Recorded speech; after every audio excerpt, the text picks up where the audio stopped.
হাদিসের মধ্যে আসছে যে নারী ভুরু ফ্লাক করে, ভুরু উঠায়, পার্লার নামে একটা জগৎ আছে, সেখানে যাওয়ার পর এরকম ভুরুগুলা উঠায়, এটাকে বলা হয় ভুরু ফ্লাক। এই নারীর উপর আল্লাহ রসুলের অভিশাপ চলে।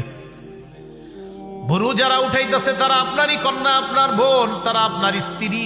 এই যে তারা এই কাজটা করতেছে, অভিশপ্ত কাজ, তাদেরকে বুঝান তুমি যে কাজ করতেছো এটা আল্লাহর অভিশাপ, এটা নবীজির অভিশাপ আছে, এই অভিশপ্ত কাজ তুমি করবা না।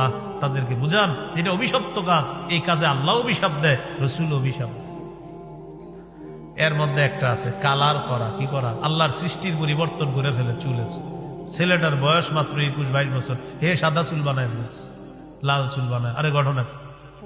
লাল চুল তো আমগো দাদার, সাদা চুল আমগো দাদার, আপনার চুল সাদা কেন? অসুস্থ নাকি? না, কি এটাই ফ্যাশন। ইবলিস আল্লাহর কাছে চ্যালেঞ্জ করছে, ওয়ালা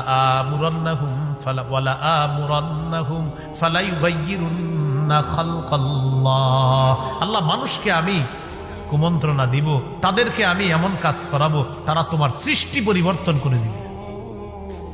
এখন কোটি কোটি টাকা খরচ করে আপনার সৃষ্টির পরিবর্তন করা হচ্ছে, কোটি কোটি টাকা খরচ করে দেখবেন জিব্বা নাক টাক কি করে ফেলতেছে, কোটি কোটি টাকা খরচ করে। তো ইবলিস বলছে যে আমি তোমার সৃষ্টি পরিবর্তন করাবো তাদেরকে দিয়ে, মানুষকে দিয়ে, মাখলুককে দিয়ে আমি কি করব?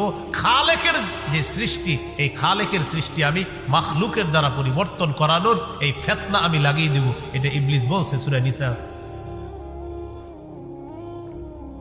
তো চুলগুলা পরিবর্তন করে ফেলে। আপনারা যুবক যারা আছেন, আপনারা যদি বিয়ে করেন তো বিয়ের আগে তো মেয়েরে দেখতে যান, কন্যা পক্ষকে দেখতে যান।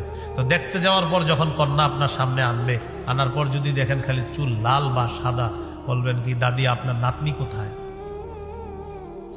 তো পাশ থেকে আপনাকে কানে একজন বলবে এটাই পাত্রী। আপনি বলুন ও আচ্ছা, আসলে আমার দাদির চুল লাল, তো এই জন্য ভেবেছি এটা কি দাদি কিনা বা কেউ। শরম লজ্জা থাকলে জীবনে আর চুল কালার করবে না। হ্যাঁ ঠিক আছে, আর ঠিক তো ঠিক আছে, বাকি ছেলেরাও কালার করে। কোন মেয়ের সামনে যদি এরকম ছেলে পরে, মা বোনরা আমার বয়ান যারা শুনতেছেন মাইকে শুনেন, আপনারে বিয়ে করার জন্য কোনো ছেলে আসছে, আর যদি দেখেন খালি চুল সাদা লাল, বয়স মাত্র তার 22-23, একটা অসুস্থতা, এটা ভিন্ন বিষয়, কিন্তু 25-26 বছরে বুঝাই যাচ্ছে যে সে চুল কালার করছে। আপনিও বলবেন দাদা আপনার নাতি কোথায়? সরাসরি কেন? পাশ থেকে কেউ বলবে এটাই পাত্র, তখন আপনি বলবেন আমার দাদার চুল সাদা, এই জন্য আমি ভাবলাম সাদা কিনা। এই যারা বেশিরভাগ টিকটক ইত্যাদি করে, বেশিরভাগ দেখবেন চুল সাদা করবে, আর এটা যুব সমাজের মধ্যে আপনার পুরা ভাইরাসের মতো ছড়ায় দিচ্ছে।